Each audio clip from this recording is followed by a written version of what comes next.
Assalamualaikum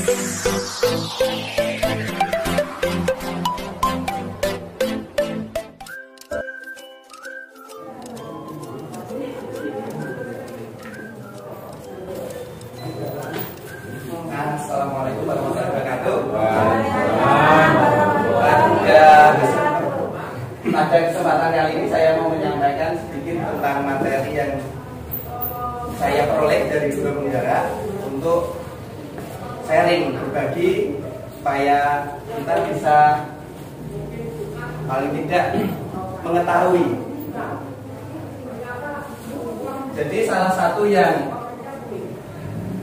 akan saya sampaikan adalah tentang budaya positif dan nilai-nilai kebajikan universal. Dari judul ini ada yang bisa dipahami kira-kira tentang budaya positif misalnya. Seperti apa budaya positif itu? Tentang budaya positif pasti sesuatu yang diambil dari nilai-nilai kebajikan universal. Nilai kebajikan universal artinya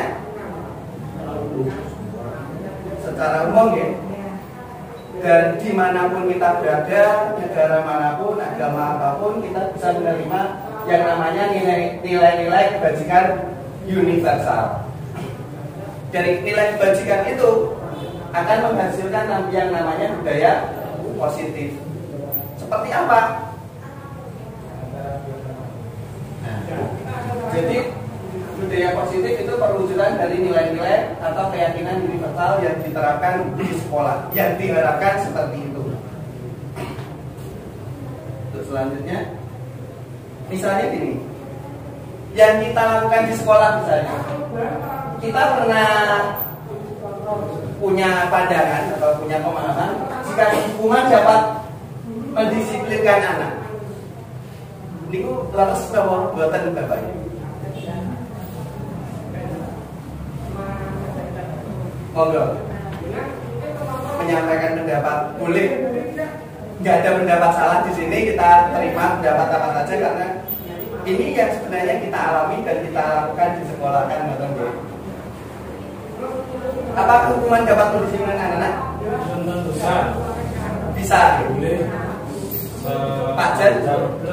Belum tentu. Bagaimana Pak? Monggo. Sepanjang hukuman itu masih dalam batas kewajaran. Masih dalam batas kewajaran. Ada lagi? Apakah hukuman itu bisa didisiplinkan? Terus yang kedua, pemberian hukuman dengan hal positif, misalnya dikasih membaca atau membersihkan halaman sekolah, itu bisa meningkatkan disiplin anak. Setuju nggak membuat ini?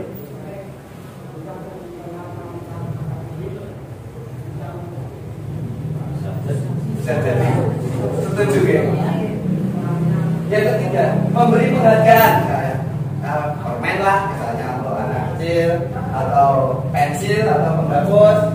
Ini dapat meningkatkan motivasi anak, motivasi belajar anak. Setuju betul Bapak? Setuju ya? Untuk kita lanjut. Tapi sebenarnya gimana? Apakah itu bisa atau tidak? Mari kita coba sebentar berpasangan ya. Moga dipaskan berpasangan. Menggenggam tangan satu, menggenggam tangan.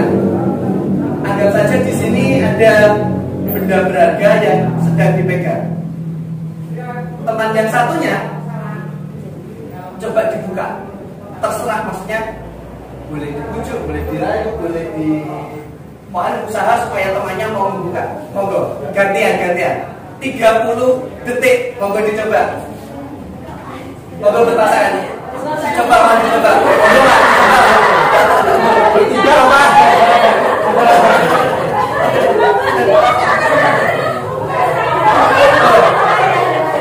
Kira-kira yang menggenggam terus bergantian, monggo. Satunya gantian. Anggap ini sesuatu yang berharga. Coba buka. Kira-kira terserah. Anggap saja saya mau atau buka, itu kita nggak tahu apakah mau atau tidak. Sebenarnya apa sih yang mau disampaikan? Siapa yang memiliki kontrol? Tentu saja si pemilik tangan, kata ya. Dan kalau kita mau pengen dia buka, dengan kekuatan, apakah dia akan dengan suka hati membuka, dibujuk, diiming-imingi, dibayar.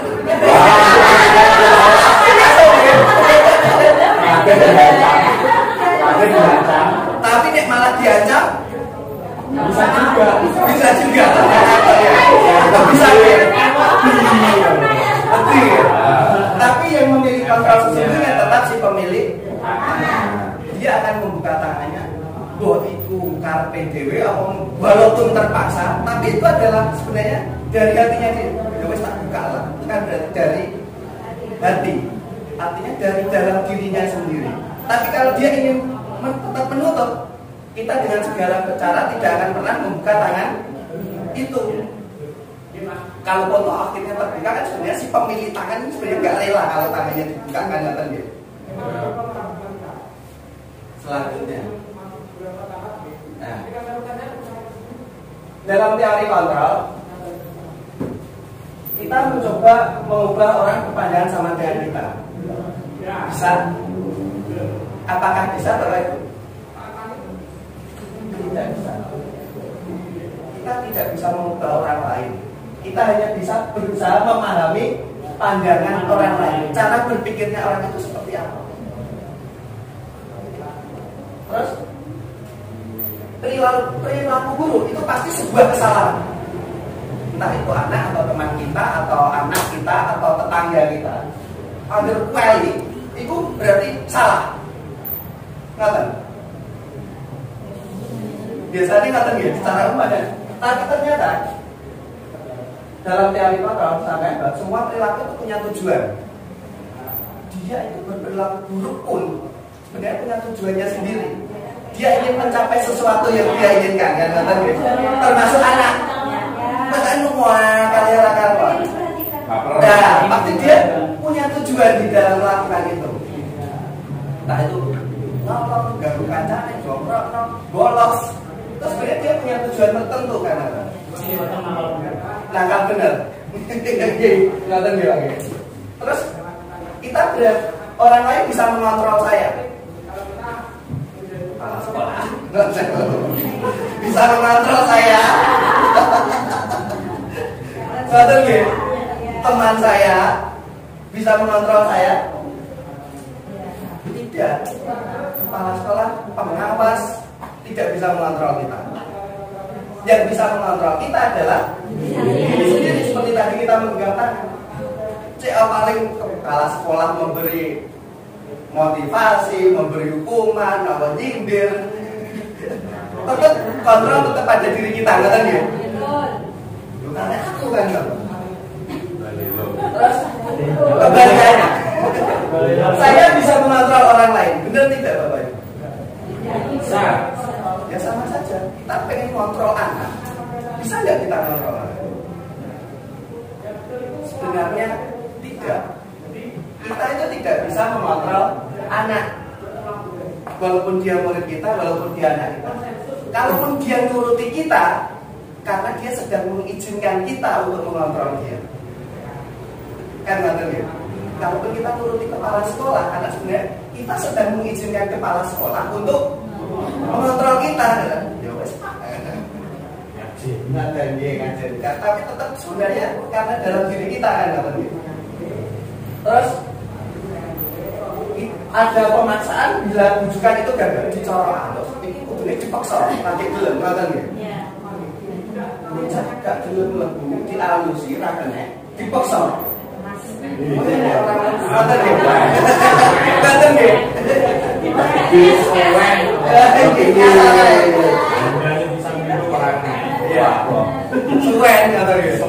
Tapi sebenarnya ada pilihan. Kita ajak dialog, kita datang ke rumahnya, atau mungkin kita juga merasa kepala sekolah enak itu nek iso kayak kancane dhewe kepala sekolah. Bapak pengawas bisa dialog, istilahnya kita menyebutnya kolaborasi atau konsensus. Jadi akan menciptakan win-win solution gitu. Kita keinginannya seperti ini, kita keinginan seperti ini. Kita ingin putih, dia ingin merah. maka sebenarnya ada daerah jambu, merah jambu yang bisa kita masuki bersama. Kadang-kadang ya, kita ingin biru, dia pengen kuning, maka kita bisa masuk area yang warnanya hijau, tengah-tengah, yang kita nggak rugi, dia nggak rugi, tujuan kita sama-sama tercapai kan? Namanya konsensus. Kalau dulu kita berpikir menang kalah. Wakman, aku kepala sekolah, gue kudu manut aku, kan?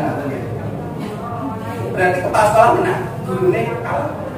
Dan sebaliknya, aku guru, gue murid, nurut aku. Dan gurunya menang, muridnya kalah. Ya bisa begitu. Kita sebenarnya ingin mengenalkan budaya lagi yang namanya win-win solution tadi. Berpikir menang. Jadi anak juga keinginannya tercapai, kita juga mengontrol mereka juga tercapai. Sebenarnya yang diinginkan nanti adalah seperti itu, tidak ada pemaksaan lagi, tidak ada hukuman lagi.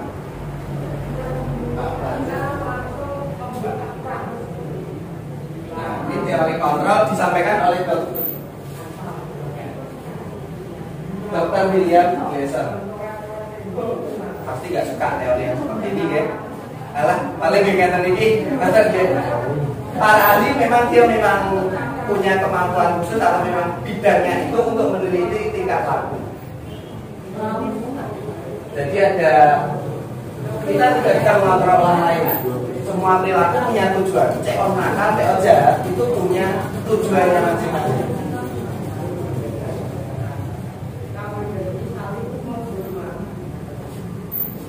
Terus kita usahakan kolaborasi atau konsensus untuk menjawabkan pilihan-pilihan baru yang sebenarnya tidak perlu paksaan.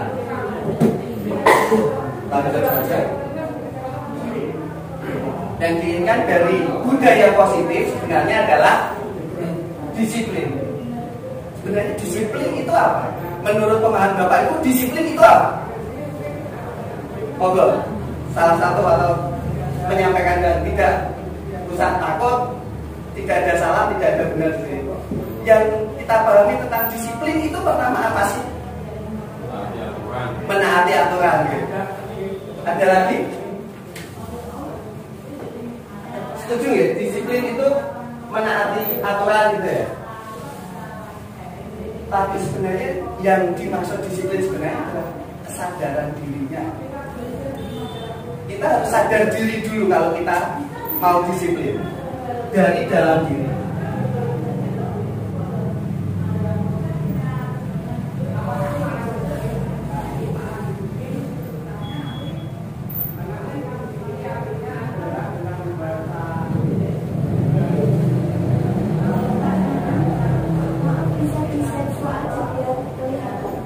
Iya, ini apa limanya di bawah kanan. Ada belum apa yang itu? Ke bawah.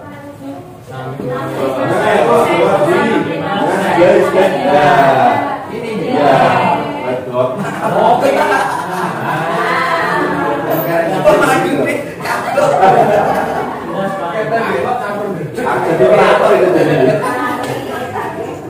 Jadi nilai-nilai tadi kita sebenarnya merujuknya pada profil pelajar Pancasila. Profil pelajar Pancasila kok nanti nyanyi gitu, Bapak Ibu. Nanti. Ini ajeng dijak nyanyi bareng boten nggih. Sedap nggih. Nggih, sane boten ngantuk. 1, 2, 3. Pelajar Pancasila beriman dan bertakwa. Tuhan yang Esa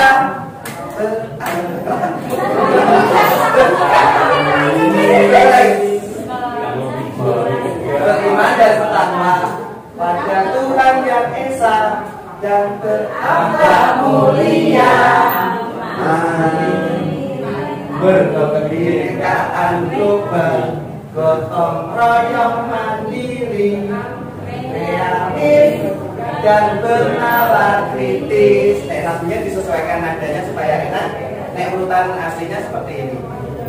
Pelajar Pancasila, beriman dan bertakwa pada Tuhan Yang Esa dan berakhlak mulia, berbhinneka tunggal,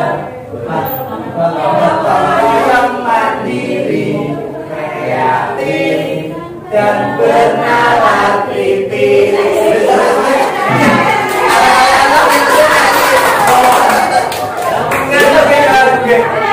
Berdiri dulu sebentar nanti Bos. Kanan, kiri, kepalanya. Kita kata oke, kepala,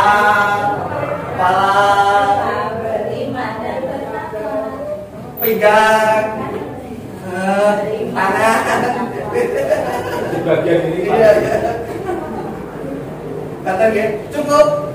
Alhamdulillah, monggo silakan duduk lagi. Nyanyi Bu, boleh? Umur ini dikit lagi. Aslinya aku juga umur nyanyi Bu. Suaranya yang mari-mari ini tidak nyanyi. Ada yang Bu.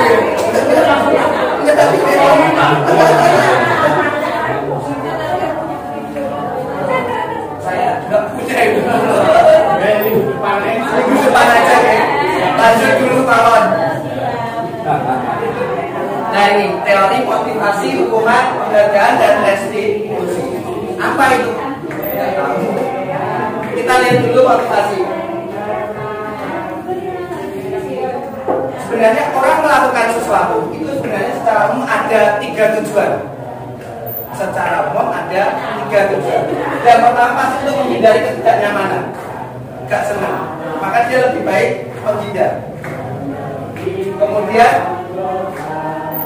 dia melakukan sesuatu, tujuan kedua untuk mendapatkan imbalan. Ingin sesuatu, kalau paling tidak ingin memperhatikan orang, ingin mendapat pujian, reward, apapun bentuknya, dia ingin mendapatkan sesuatu lah.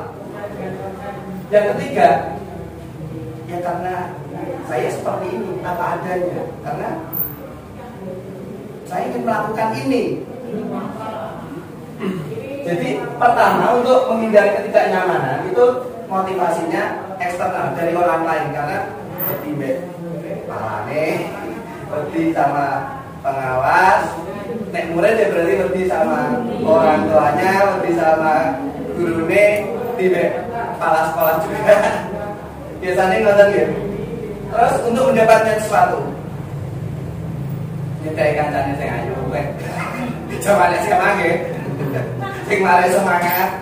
Tandane sing ganteng.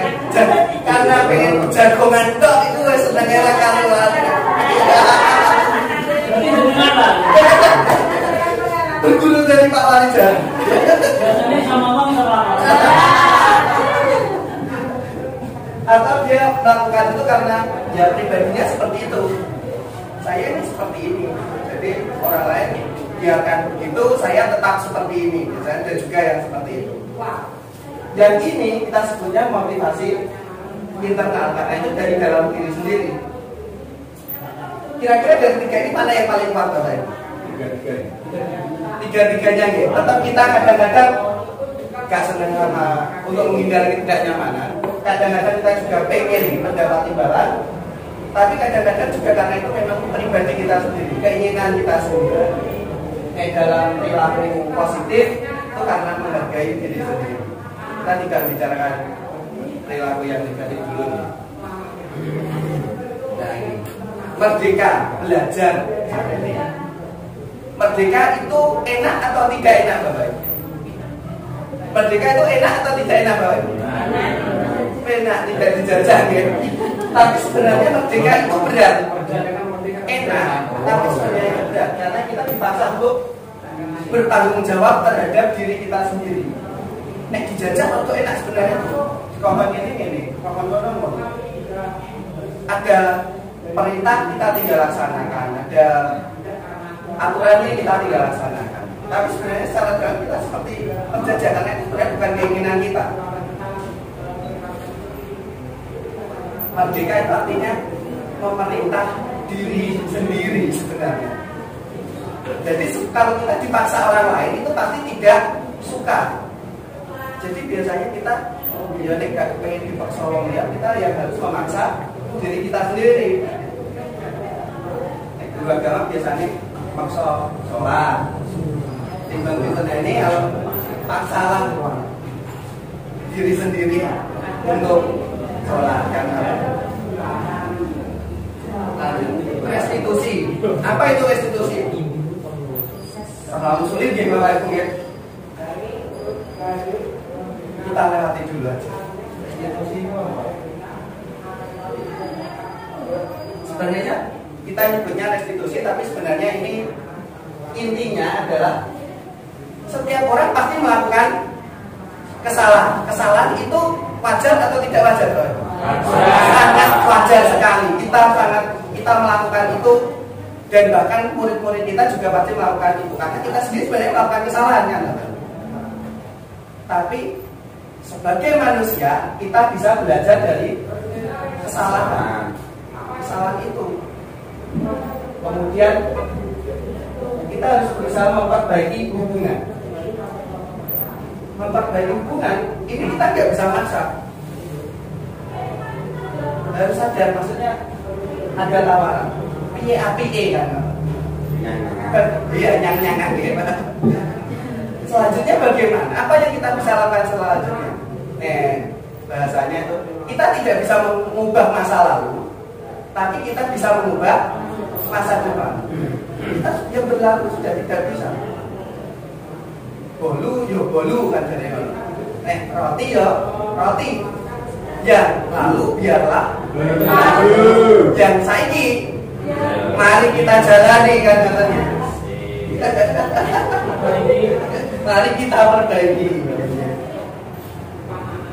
Jadi restitusi itu memenuhi kebutuhan dasar kita ya. Kita sebenarnya pengennya apa? Dan yang perlu digarisbawahi adalah restitusi itu berfokus pada solusi. Masalah ya sudah terjadi kan. Tapi solusinya bagaimana? Bagaimana ke depannya? Itu yang harusnya kita bisa perbaiki. Keyakinan kelas. Selanjutnya adalah keyakinan kelas. Apa itu keyakinan kelas? Kalau kita sebenarnya kenalnya adalah peraturan kelas. Dulu ya, maksudnya yang kita kenal biasanya adalah peraturan. Kenapa kok keyakinan kelas? Apakah ini hanya EYD? Jangan yang diubah-ubah saja. Sebenarnya kita kembalikan ke fungsinya. Naik motor itu harus pakai helm. SIM. Kenapa pakai helm? Untuk kita setuju kalau helm itu untuk keselamatan ya. Tapi terus kita harus bawa ST. Kenapa harus bawa STNK? Menghindari hukuman dan rasa tidak nyaman. Tapi sebenarnya STNK membuktikan kalau kendaraan kita itu bukan kendaraan, bukan kendaraan curian, bukan kendaraan hasil kejahatan. Kalau kita memakai kendaraan bodong itu dianggap kita menggunakan barang hasil kejahatan. Pasal itu Bu. Masuknya adalah penadah. Kalau tidak salah, memakai barang hasil tindak kejahatan itu adalah masuknya dalam KUHP penadah Bu. Ibu bayangkari kita tahu. Saya cuma mengcopy dan mempaste saja karena dikasih susu dikit. Iya, kopi susu. Jadi kadang-kadang gitu. Terus mengapa harus 3M? Pakai masker, cuci tangan, jarak 1,5 meter kemarin pas COVID. Alasan utamanya pasti untuk kesehatan. Kita setuju bahwa itu untuk bukan karena aturan. Jadi pas gawat-gawatnya COVID, COK ini gak percayalah, pasti tetap pakai masker. Pas kemarin, pas gawat-gawatnya kemarin, kita tetap pasti cuci tangan, pulang rumah, ganti baju. Karena kita sadar itu yang betul, gitu. Itu adalah nilai yang sebenarnya. Terus balik ke budaya positif. Kenapa kita harus datang tepat waktu? Tidak perlu dijawab nih Bapak Ibu. Kenapa kita harus datang kok tepat waktu? Biar kok jam itu mulai kok jam wajib ain atau wajib kifayah nih? Kita tidak perlu menjawabnya, kita sudah tahu jawabannya dalam diri kita sendiri, ngerti ya? Jadi tidak ada kesalahan, semua itu sebenarnya wajar terjadi sebenarnya. Kalau kita nyebutnya peraturan kelas, maka kita sedikit-sedikit kita ubah menjadi keyakinan kelas. Anakmu untuk pergi di Seneni guru, anak rame di jero kelas pergi di Seneni guru, gak gara PR pergi di Seneni gurune. Kalau sergap lega pengen ngerti asane sing ayu.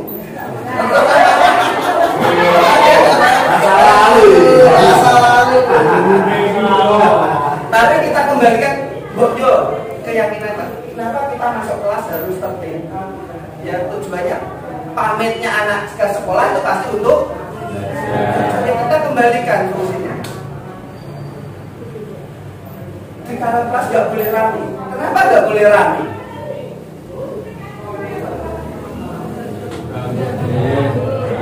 Jelas Bapak Ibu guru kalau menerangkan dia tidak akan memahami. Dan gimana dia bisa mendengar, menyimak jika dia sendiri sedang menyimak temannya ngomong dewe salah, gak ngomong dewe Pak, gak ngomong dewe Bu, ngomong bacaan nih pasti. Gak bisa kita bicara sendiri di kelas itu. Udah cerdas seperti itu. Tapi kita kembalikan, kalau anak sedang tidak konsentrasi, maka tidak akan berhasil pembelajaran. Seperti kendi Bapak Ibu, kita mengisi anak itu seperti mengisi kendi. Isinya harus sedikit tapi teratur. Banyu tak gayung berkono yur di jero kendi. Masuk kasih sorong Mas. Kalau pun dikasih sorong di biur masuk Pak. Masuk. Banyak tadi kita. Nah itu yang jadi pertanyaan. Kenapa biasanya muridnya yang kelasnya podo, gurune podo, pelajarane podo, sing dirungokno podo, soal-soal yang dikerjakan podo, tetapi kenapa hasilnya anak-anak kok berbeda? Kira-kira kenapa Bapak? Konsentrasinya yang tidak sama. Ono sing dolanan penghapus, ono sing dolanan penggaris, ono sing kutek-kutek, ono sing korek-korek meja. Ada yang sedang belajar membuat kapal. Dia sedang asik dengan dirinya sendiri. Maka kita tidak bisa masuk. Kita tidak bisa mengisi gelas yang sudah penuh. Untuk mengisi sebuah gelas kita harus mengosongkan. Artinya apa? Konsentrasi anak itu harus dalam keadaan kosong, siap menerima. Saat dia tidak bisa menerima, percuma kita kasih belajar saya itu tidak akan masuk. Kayak soal 100 konjaro pun tidak akan masuk. Lebih baik satu masuk, baru lanjut. Dua tidak masuk, balik nih soal jenis satu. Lama Pak? Iya. Ngisi kendi kita nggak bisa sebentar. Tapi efeknya apa? Lebih dapat yang endingnya tetap banyak yang ngisi sedikit daripada yang ngisi banyak langsung. Setelah itu tercapai kelasnya kita bisa mengatur seperti itu, kita pulangkan ke kelas lain. Seperti ini saya ada berbagi untuk menularkan. Kita akan berusaha membentuk lingkungan yang positif dengan keyakinan kelas dari masing-masing kelas 1 sampai 6, akhirnya kelas sekolahnya. Setelah itu kita akan berbudaya Bapak Ibu. Jadi kita tidak perlu ngiming-ngimingi rupanya permen, ngiming-ngimingi rupanya penggaris, kita nggak perlu. ngeden-ngedeni bocah tidak perlu, nyetai bocah tidak perlu. Apakah memang bisa seperti itu Bapak Ibu? Kira-kira bisa nggak? Mungkin bisa, mungkin juga tidak. Tetap dalam ingin mencapai sesuatu, mencapai tujuan pasti ada kendala. Nah, disinilah banyak kendala itu nanti kita usahakan untuk sharing bersama. Saya punya permasalahan seperti ini, saya punya permasalahan seperti ini.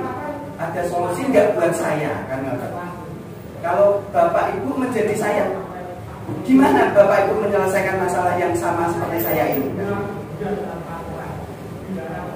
Yang diharapkan adalah seperti itu. Jadi nanti tercipta kolaborasi antar guru. Lanjut seperti ini. Keyakinan kelas dan kesepakatan kelas. Ini ditulis kesepakatan kelas. Yang ini juga kesepakatan kelas. Tapi apakah benar ini kesepakatan kelas Bapak Ibu? Sisi kanan dan sisi kiri.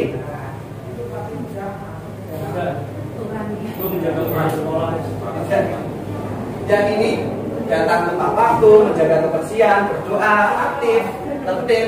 Ini adalah peraturan karena kita ngasih dia. Yang dimaksud kesepakatan adalah persetujuan antara murid dan guru. Sepakatnya apa? Kita kalau guru dan murid saling menyayangi. Jadi tidak ada mengganggu, tidak ada menyakiti. Terus kami murid yang semangat belajar. Jika semangat belajar pasti tidak ada ceritanya bocah gojek dan bocah nyanyi-nyanyi yang dalam kelas. Saat bukan belajar nyanyi ya, kotean sendiri, lempar-lemparan seperti itu saya kira tidak ada. Kalau nilai yang kita sepakati memang terus kita murid yang peduli dengan teman. Biasanya ya, koncone tiba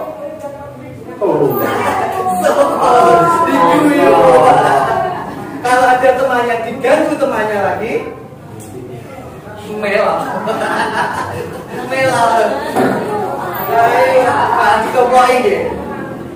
Tapi kita harapkan dengan kesepakatan ini peduli. Jika ada teman yang butuh bantuan, ya sebenarnya nggak apa-apa kita nih koncone tiba ya diguyu. Tapi setelah diguyu harus dibantu. Boleh guyu karena mungkin jatuhnya lucu atau posisi jatuhnya seru. Kan tetap kita pasti tertawa saat itu, nggak mungkin karena kita refleks alami ya. Tapi setelah itu harus kita bantu. Nek anak konco anak diganggu temannya, ribut dilindungi, paling tidak sing ganggu iki dielingno. Ojo lah ganggu kancane. Nah, yang biasanya anak lapor itu gurunya merespon, kadang gurunya tidak merespon. Itu yang kita perlu perbaiki bersama atau kita perlu introspeksi diri sendiri. Apakah anak wabulan itu perlu kita tanggapi atau tidak Bapak? Perlu betul? Perlu. Saat itu juga tidak perlu menunggu nanti. Jadi saat ada kesalahan pelaporan, maka sebenarnya anak itu pengen diperhatikan dan kita harus segera memberikan itu. Saat terpenuhi sudah, anak akan kembali ke jalurnya. Nah, kita kembalikan ke kalau peraturan harus gini, harus begini, harus begini, tidak boleh gitu, harus ini, tidak boleh gitu, tidak boleh gitu, harus ini. Tapi kalau kayak kelas, yang penting tanggung jawab. Yang penting kita tetap menghormati orang lain. Pada intinya kita harus tetap menghormati orang lain. Kita harus menjaga keselamatan diri sendiri dan menjaga keselamatan orang lain juga. Kita harus menjaga kesehatan kita. Mungkin cara nih, makan makanan yang sehat atau makanan yang tidak sehat itu juga kadang-kadang perlu diingatkan kepada anak. Sabar. Ini yang kita coba untuk masukkan ke dalam diri anak-anak kita.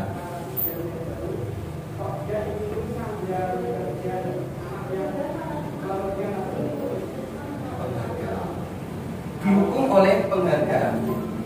Kita kadang-kadang menganggap tadi penghargaan itu bisa meningkatkan motivasi anak. Sebenarnya penghargaan itu bisa menurunkan kualitas. Oh begitu? Aduh, kakaknya disangoni buatan ibu bapak. Saya ini disangoni, sesok gak disangoni. Kok ada budal, mikir kakaknya enggak. Ayo tadi, murid sama. Yang bisa dapat permen, yang bisa dapat permen. Tapi saat gurunya ganggu permen, nah, kualitas dia akan menurun dengan sendirinya. Penghargaan itu bisa mematikan kreativitas. Maksudnya dia persaingan yang lomba misalnya, dapat yang menang dapat penghargaan, yang kalah tidak dapat penghargaan. Pertama dia masih semangat. Ini sebenarnya sama juga ya, mengurangi motivasi intrinsik. Si pemenang dia akan terus berusaha lagi karena ada penghargaannya. Sedangkan si yang tidak mendapat penghargaan atau si kalah, alah kalah, apa ngel-ngel tadi, repot kadang-kadang. Wong aku berusaha ya mesti kalah. Ojo dibanding-banding ke. Kadang-kadang ya, yo mesti aku no, aku biasa kalah ora po. Tapi apakah itu betul? Ya, kalau anak pintar itu kita openi pasti semua guru suka ngopeni cah pintar. Tapi siapa yang ngopeni cah sing gak pintar? Apakah cah gak pintar ini harus kita abaikan? Cah pintar untuk kayak isi cepat. Tapi apakah cah gak pintar ini harus kita tinggal? Dia akan semakin logo. Tidak bisa berkalian, ditinggal. Terus dikai pelajaran soal cerita dan sebagainya. Di sana dia akan mengejar. Gak bisa karena perkaliannya aja gak bisa kan?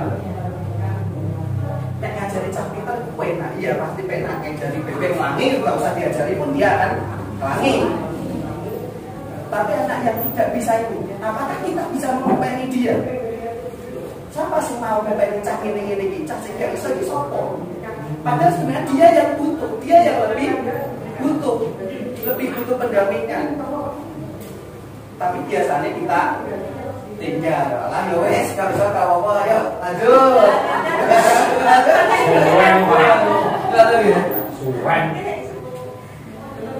Ini cuma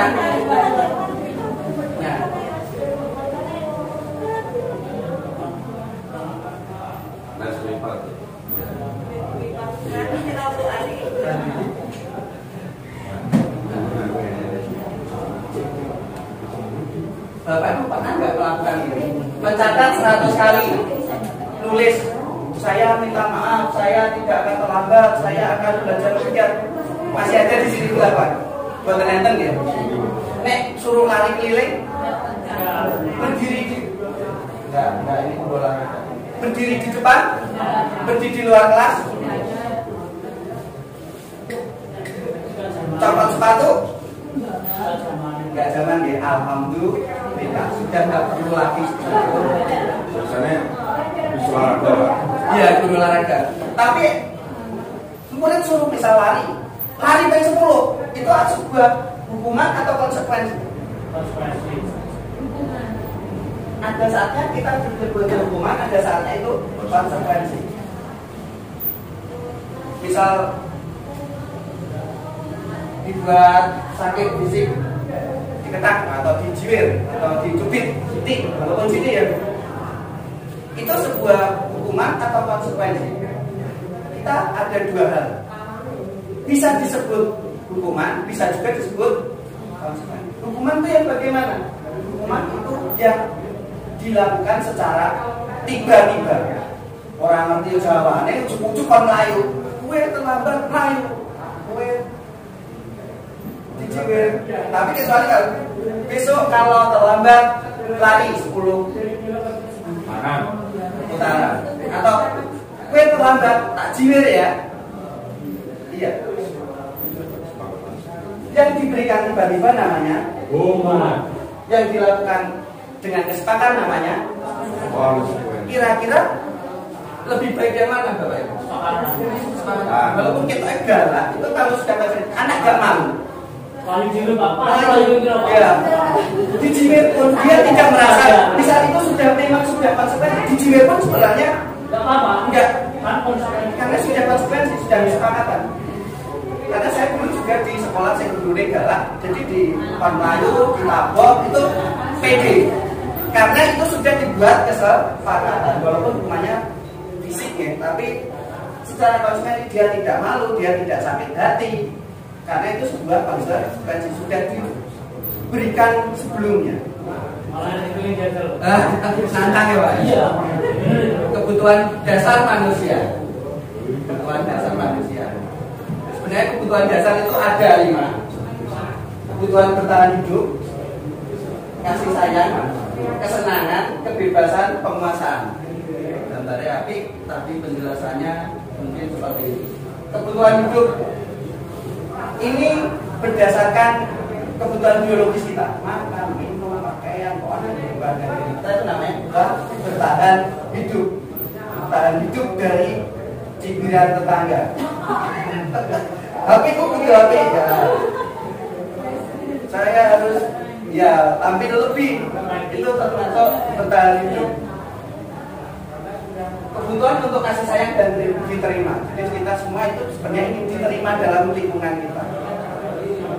Jadi ingin diajak ngobrol, merasa disayangi, paling tidak ada koneksi sosial. Kita pasti punya lingkup pertemanan tersendiri masing-masing dari kita. Termasuk anak juga seperti itu. Terus kebutuhan untuk penguasaan. Jadi ingin diakui kemampuannya. Anak sing seneng gambar sama anak sing seneng matematika, anak sing seneng gambar akan lebih senang saat dia dipuji pas gambar. Dia gak dipuji pas matematika, gak mau. Iya, dia suka gambar. Tapi dia gambar kok tidak mendapat pujian. Walaupun sepele, tapi dia akan mencari hal yang lain untuk mendapatkan pengakuan. Orang playboy adanya. Anak yang senang olahraga, dia ingin diakui kemampuan olahraganya. Dia tidak butuh pujian saat bahasa Indonesia, baca puisi, dia tidak akan ingin dipuji di situ. Tapi saat dia berlari di lapangan, dia ingin mendapatkan tepuk tangan yang meriah dari teman-temannya, diakui kemampuannya. Kebutuhan akan kebebasan. Pilihannya dia, saya suka olahraga. Tolong saya ini dikasih olahraga. Saya suka gambar. Porsi gambar saya tolonglah dihargai. Saya suka matematika. Tolonglah saya diberi lebih soal yang lebih sulit Pak. Nantang anak yang suka matematika pasti malah nantang ya Pak ya. Yang sedang puisi ya dikasih kebebasan. Kemudian rasa senang. Pada dasarnya kenapa anak kita mau teman-teman kita murid kita ngobrol, guru-gurunya yang ngobrol nih kelas guru kan kata. Murid-murid kita guyon nih kelas, guru-gurunya kan yang guyon nih ruang guru. Kepala sekolah yang guyon nih KKG. Kepala sekolah yang guyon pas dia ngangkat kerja kan kata.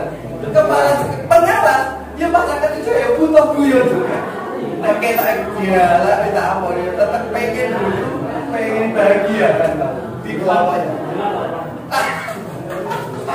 Jadi saat murid kita melakukan itu sebenarnya itu adalah hal yang wajar. Setiap orang ingin senang. Kalau kita bisa senang sekarang, ngapain harus nanti kan? Dia tidak perlu nunggu nanti. 5 posisi kontrol. Maksudnya seperti apa? Jadi kan dalam kita mengontrol murid atau kepala sekolah mengontrol guru. Ini ada 5 posisi yang sedang dia lakukan. Dia sebagai pengurus langsung kasih hukuman. Termasuk kita sebagai orang tua ya, anak kita ada yang langsung dikasih hukuman kan katanya. Terus kadang membuat orang merasa bersalah. Jatuh, ya, iya koki, kok ngerti aku, kok yang ngerti aku, kok ngomong ya, kok dia ngerti ya, membuat orang merasa belajar ini dia cara menjadi psikisnya terserang, benar. Nah, hukuman fisik kan hilang biasa. Tapi psikis ini biasanya malah bertanding hilang. Atau dia sebagai teman. Nah, gini kok. Biar kan biasa. Ini lebih mendekatkan diri, misal guru dengan murid atau kepala sekolah dengan guru atau ya sesama rekan. Sebagai pemantau tadi ada aturannya begini. Kita harus melakukan ini. Kalau tidak begini kita akan jadinya begitu. Hukumannya seperti ini. Dipantau terus, tapi bocah harus dipantau terus, harus dimonitor. Lakukannya apa, tindakannya apa, konsekuensinya apa, monitor. Gak main.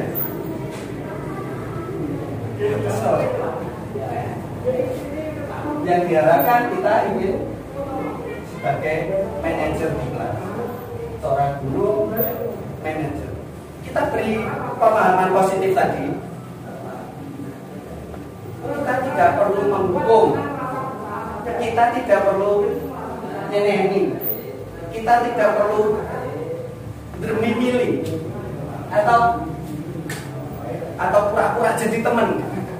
Karena biasanya nggak pernah untung kita akan dicegai secara pribadi. Tapi kan kadang itu sebenarnya kita sendiri melakukan itu nggak terlalu. Ya memang banyak guru yang bisa seperti itu. Ada beberapa guru yang tidak bisa memposisikan diri sebagai teman. Kadang seperti itu. Sebagai pemantau rata-rata kita bisa. Yang kita usahakan, kalau ini jelas kurang baik ya, konotasinya negatif, karena ini akan menghasilkan identitas gagal bagi anak. Anak akan merasa gagal, merasa sedih, merasa tersakiti. Nah ini sebagai teman, anak tidak tersakiti. Walaupun hukumannya ditabok, hukumannya diketat, anak tidak merasa tersakiti. Bahkan segede biasanya jadi cerita lucu. Aku dikait atau diketat. Sampai sekarang saya merasa seperti itu. Kalau teman-teman saya, gue ya cerita zaman SD atau diketat itu sekarang cuma jadi cerita yang lucu. Tidak merasa tersakiti dan tidak merasa terbebani dengan itu. Yang kita inginkan sebagai manajer. Nah ini tadi saya kecewa sekali dengan kamu. Kadang ibu nggak senang, bapak nggak senang. Itu posisi kontrolnya sebagai apa? Posisi kontrol sebagai merasa bersalah, merasa telah mengecewakan.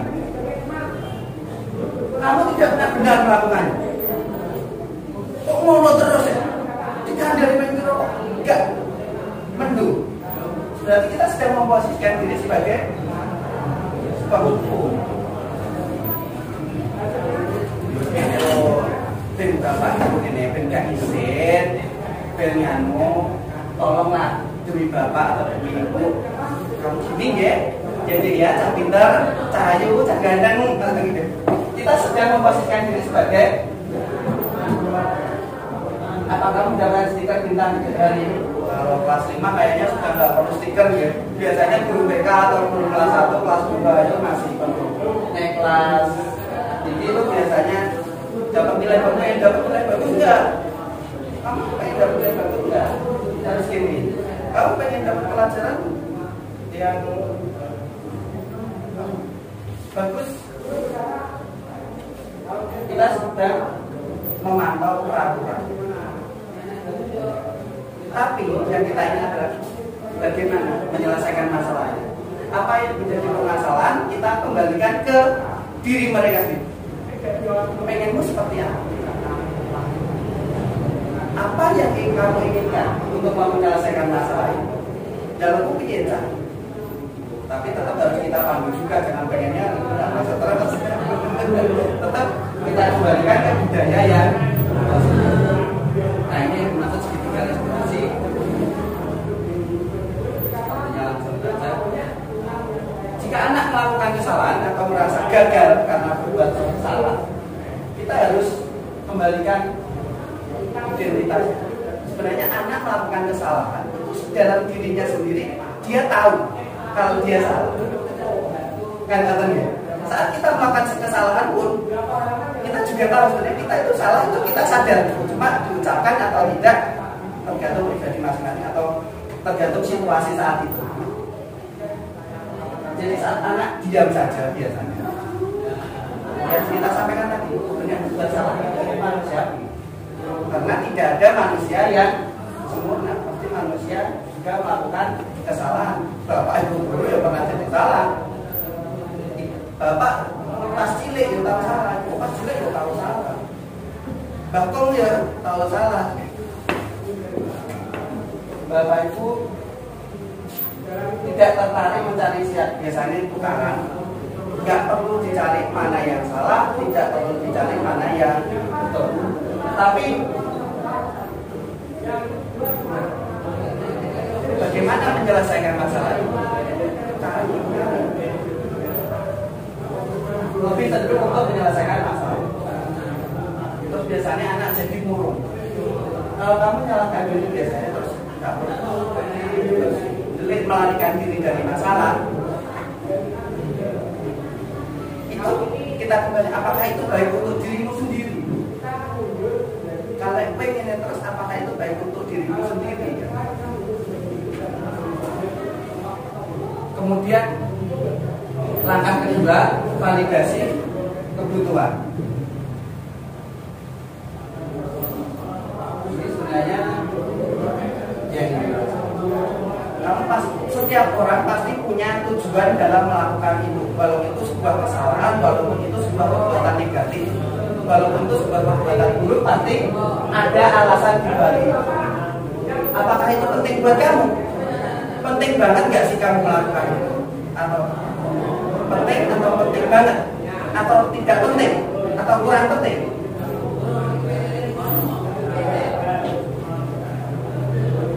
Kalau anak masih jadi mau nggak belajar untuk mendapat kebutuhan tanpa melakukan hal itu?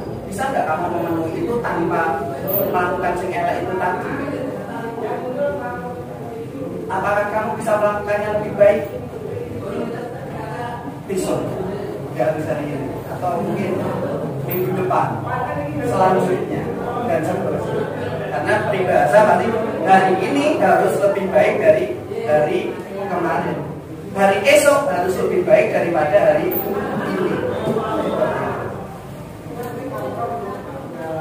Setelah itu kita tanyakan keyakinan.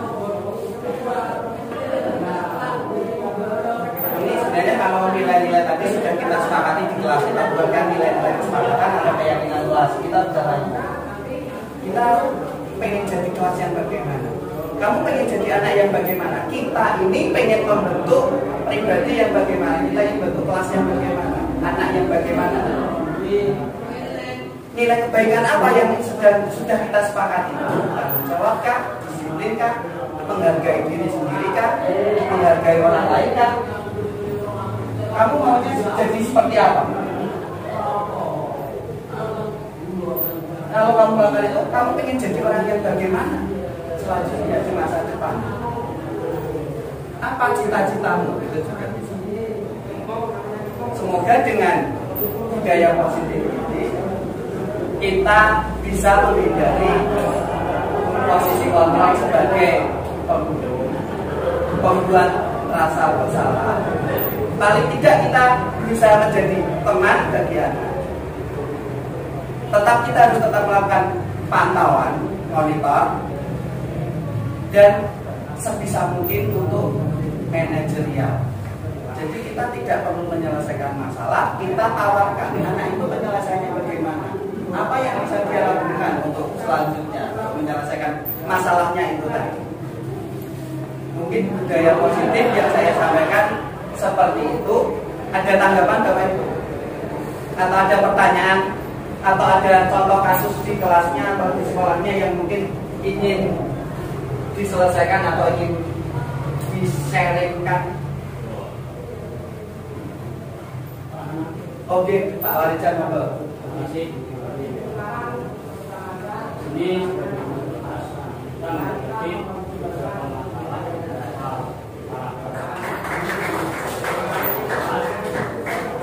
kita terapkan pembelajaran anak itu beranak-anak.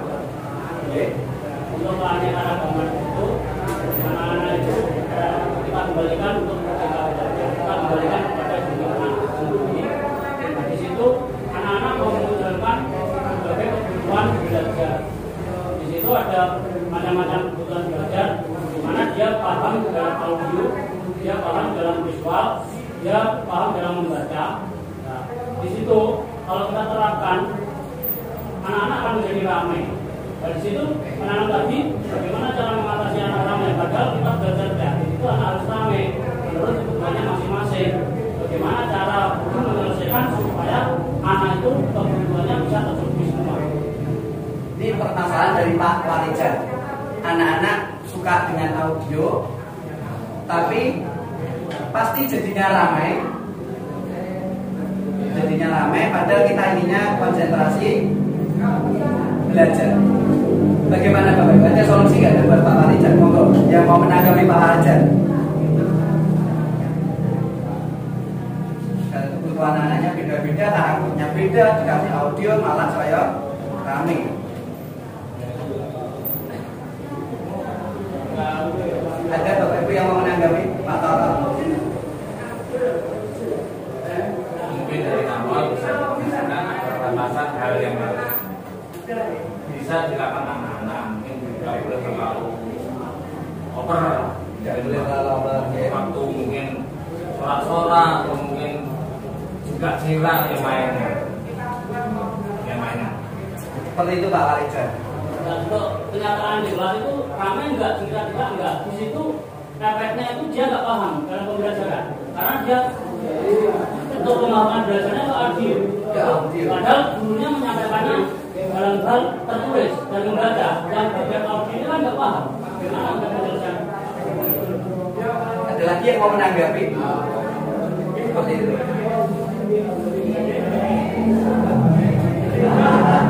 Misalnya biasanya tembang Jawa ya Pak. Tembang Jawa dikai audio saya rame. Padahal pengennya Membaca. membaca. Yang membaca kan pengennya membaca. Ya. Kalau yang dari audio kan pengennya contoh dari gurunya. Ya, ada anak yang pengen gurunya kayak contoh. Iya. Kumut ini, yang kira anaknya belajar nyanyi pasti lebih bagus ini. Nonton kumut ini ditanggapi juga sampai berikutnya tadi. Piye jar? Monggo.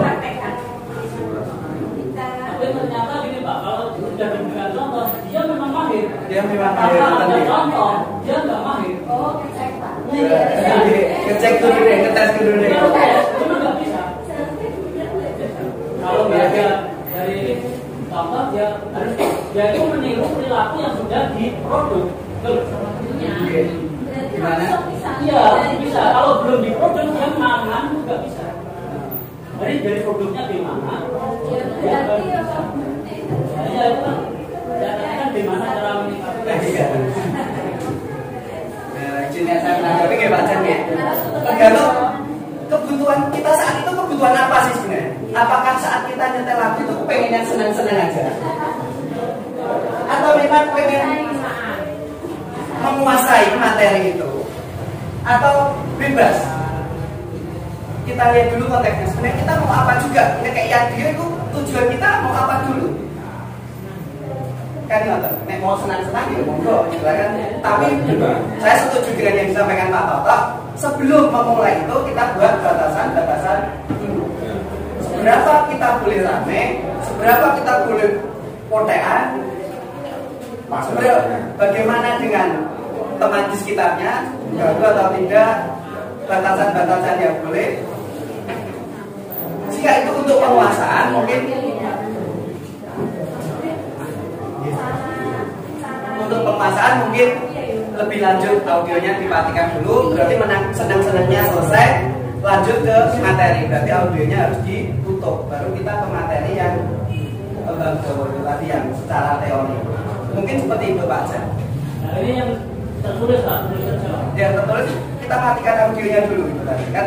Mungkin kita sudah mungkin 10 menit atau 15 menit kan sudah cukup juga, nggak perlu sepanjang hari kan. Atau mungkin Pak Jan punya solusi sendiri sebenarnya. Biasanya kan tetap kita sebenarnya juga punya solusi untuk itu. Nek Pak Jan sendiri biasanya untuk bimbingan konseling kita pemetaan di mana kita harus mana yang kalau di rumah kita ngomongkan jadi satu, di situ ada akan berkolaborasi lebih hijau.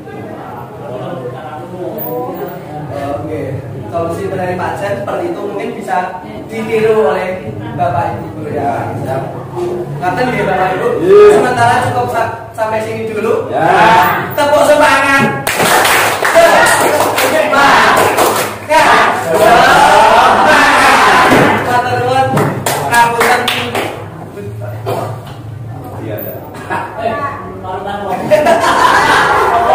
Mobilnya menari lepas penting mulo ngatur nyuwun pangapunten tangan-tangan iPhone nyuwun agunge samudra pangasami dengan wassalamualaikum warahmatullahi wabarakatuh.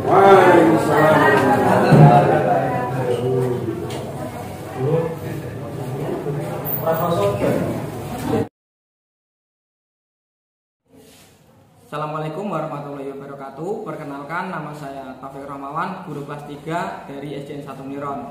Pada kesempatan kali ini, dalam magang Beda Bin 3 pengimbasan modul 1.4 budaya positif, saya sangat senang mengikuti kegiatan ini, sangat menginspirasi. Saya terapkan di SD saya tentang budaya positif pada kurikulum Merdeka Belajar, kebutuhan dasar murid, keyakinan kelas, dan 5 posisi kontrol dan restitusi.